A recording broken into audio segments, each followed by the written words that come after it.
Hello friends, good morning everyone. Preeti study YouTube channel में आपका बहुत बहुत स्वागत है। आज हम बात करेंगे 19 अगस्त यानी आज की करंट अफेयर्स के बारे में। आज की करंट अफेयर्स के जितने भी महत्वपूर्ण क्वेश्चन होंगे उसके बारे में हम डिस्कस करेंगे। तो वीडियो अगर आपको पसंद आए तो लाइक और शेयर जरूर कर देना और मेरे चैनल को सब्सक्राइब कर लेना ताकि मुझसे जुड़ी हर जानकारी और मेरी वीडियो का नोटिफिकेशन आप तक पहुँच सके। तो चलिए शुरू करते हैं पहले क्वेश्चन से। पहला क्वेश्चन हमारा, BSF के नए महानिदेशक कौन हुए हैं? तो ये बने हैं राकेश अस्थाना। कौन बने हैं? राकेश अस्थाना कौन बन गए हैं? BSF के नए महानिदेशक बन गए हैं। BSF की फुल फॉर्म है बॉर्डर सिक्योरिटी फोर्स, सीमा सुरक्षा बल। आगे इसके बारे में बता देती हूँ कि इसकी स्थापना 1 दिसंबर 1965 को की गई।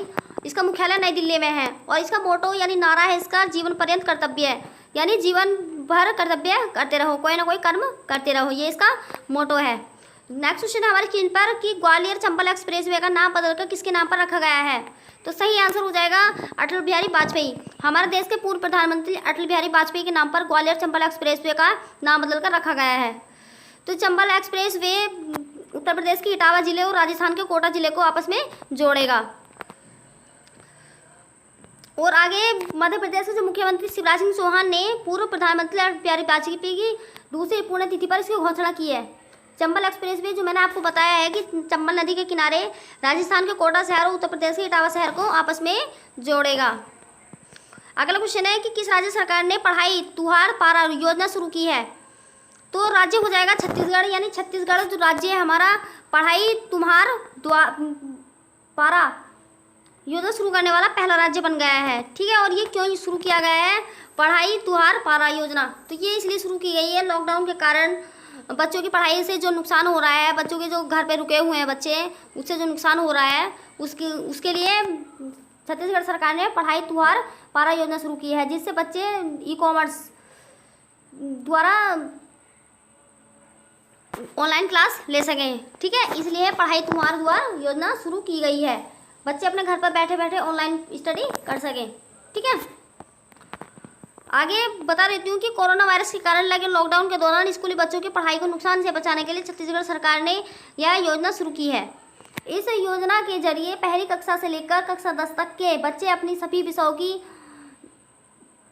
ऑनलाइन पढ़ाई घर बैठे ही कर सकते हैं और इस पोर्टल के जरिए बच्चों को ई क्लास के माध्यम से पढ़ाया जा सकता है, जो मैं आपको ऊपर बता चुकी हूँ। ठीक है, और छत्तीसगढ़ राज्य के ऊपर बता देती हूँ मैं कि इसकी स्थापना 1 नवंबर सन 2000 को की गई और उस टाइम पे ये 26वां राज्य था।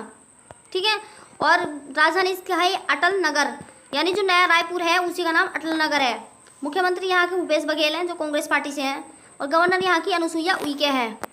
फ्रेंड्स, मैंने आपको गवर्नर की अलग से क्लास कराई थी, उसमें सारे राज्यों के गवर्नर और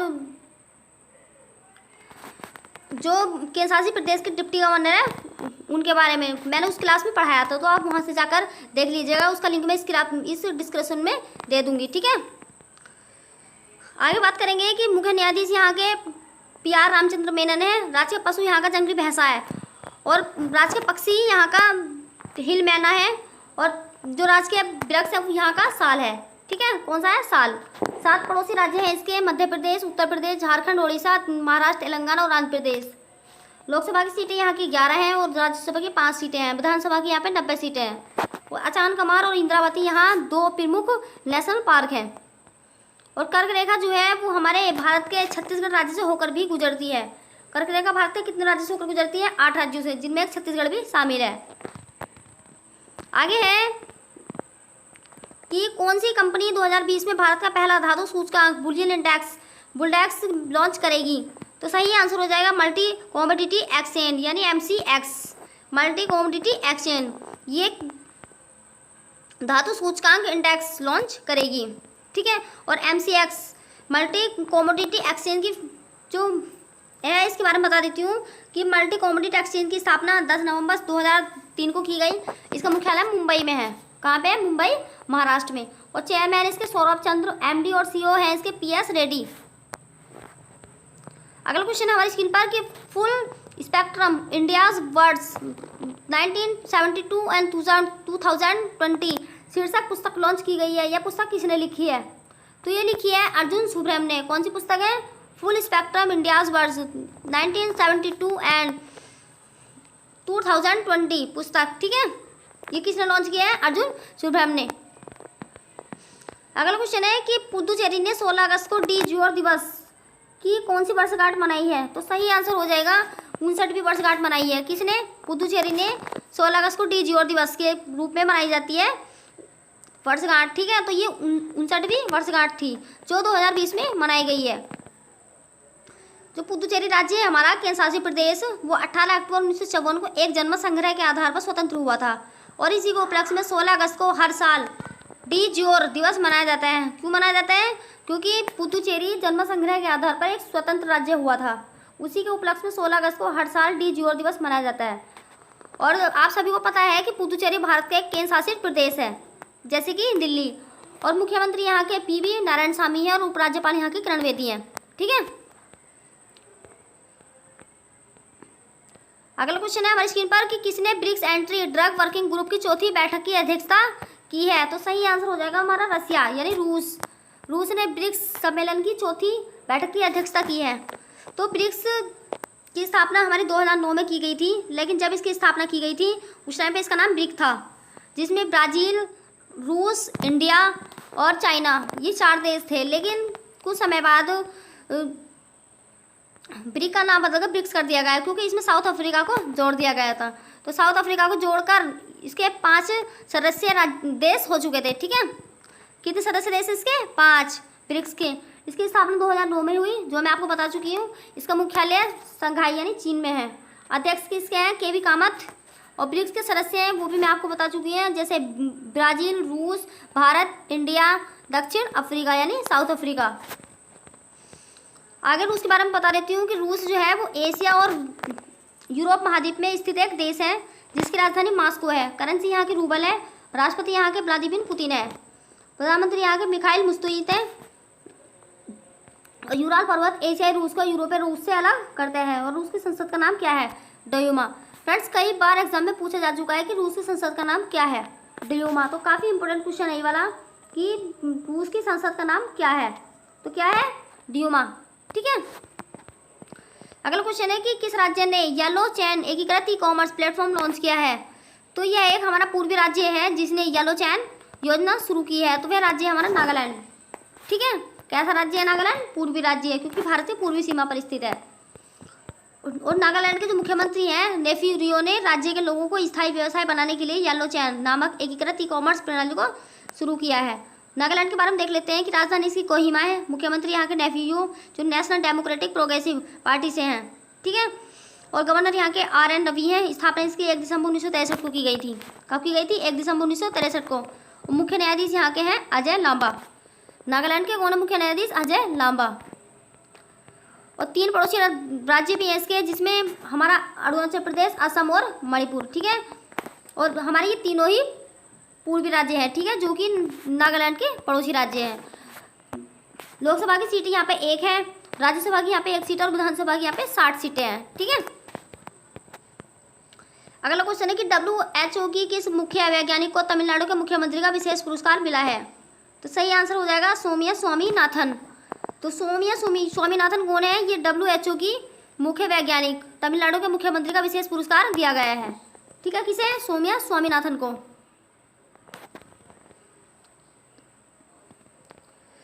आगे देख लेते हैं सौम्या स्वामीनाथन के बारे में कि सौम्या स्वामीनाथन को यह पुरस्कार राज्य में कोविड-19 महामारी से लड़ने संबंधी परामर्श देने में उनकी भूमिका के लिए दिया गया है। और WHO क्या है? ये हमारी वर्ल्ड हेल्थ ऑर्गेनाइजेशन यानी विश्व स्वास्थ्य संगठन। इसकी स्थापना 7 अप्रैल 1948 को की गई। इसका मुख्यालय जेनेवा यानी स्विट्जरलैंड में है। और अध्यक्ष है इसके टेड्रोस एड्रेनोम, ठीक है। आगे है कि किसने एंटी ड्रोन सिस्टम विकसित किया है? सही आंसर हो जाएगा DRDO, ठीक है। किसने विकसित किया है? DRDO ने। DRDO ने क्या विकसित किया है? Anti drone system. आगे जो है मोस्ट पॉइंट है कि यह एंटी ड्रोन सिस्टम किसी भी ड्रोन हमले से बचाने की क्षमता रखता है और साथ ही छोटे से छोटे ड्रोन को 3 किलोमीटर के दायरे में आने से रोकता है। और DRDO क्या है? ये DRDO की फुल फॉर्म है हमारी defence research and development organisation, रक्षा अनुसंधान एवं विकास संगठन। इसकी स्थापना 1958 को की गई और मुख्यालय इसका नई दिल्ली में है। और इसके अध्यक्ष हैं जी सतीश रेड्डी, ठीक है। आगे हमारा जो WHO है, इसकी स्थापना हमारी 7 अप्रैल 1948 को की गई।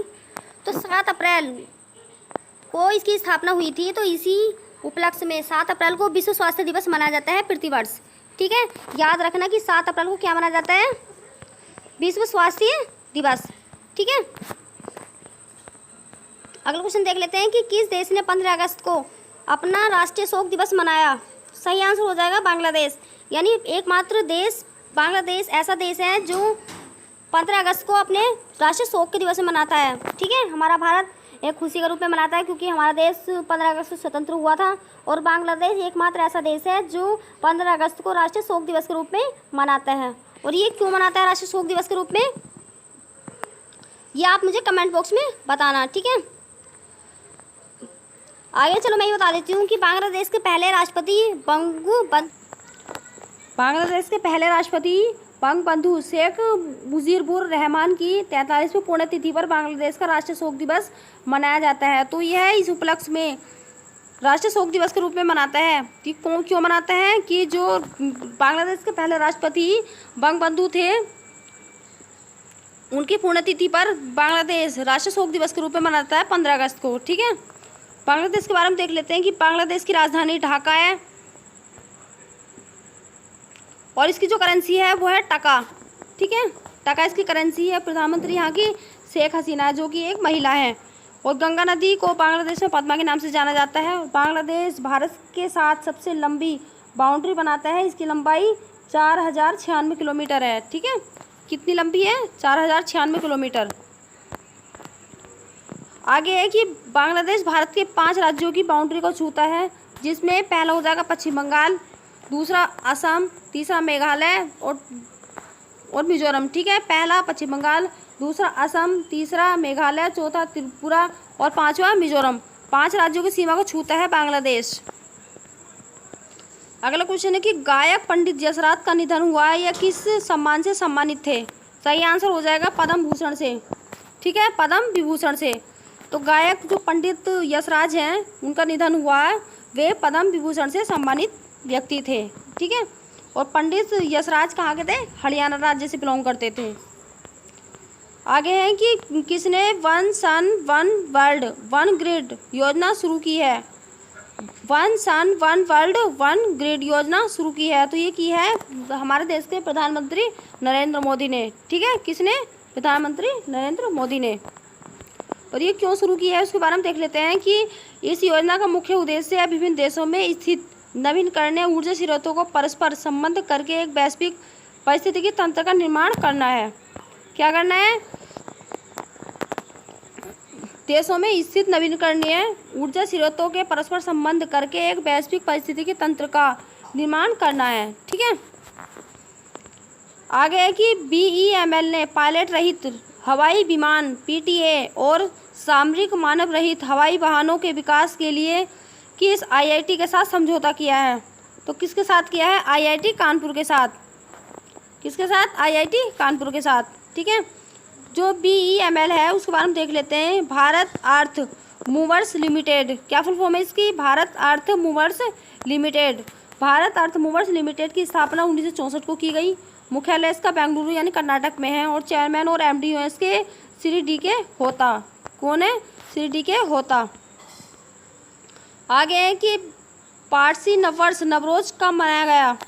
तो ये मनाया गया है 16 अगस्त को। ठीक है, 16 अगस्त को मनाया गया है हमारा पारसी नववर्ष जो होता है नवरोज। ये जो हमारा नवरोज त्यौहार है ये पारसी लोगों का होता है। तो ये किसने बनाना शुरू किया था, ये किया था बलबन ने। ठीक है, आगे पारसी नववर्ष को नवरोज के रूप से भी जाना जाता है। ठीक है, और पारसियों में एक साल 360 दिन के बराबर माना जाता है और बाकी 5 दिन पूर्वजों को याद करने के लिए होते हैं। साल ख़त्म होने के ठीक 5 दिन पहले इसे मनाया जाता है। ठीक है, आज के लिए बस इतना ही। Thank you for watching.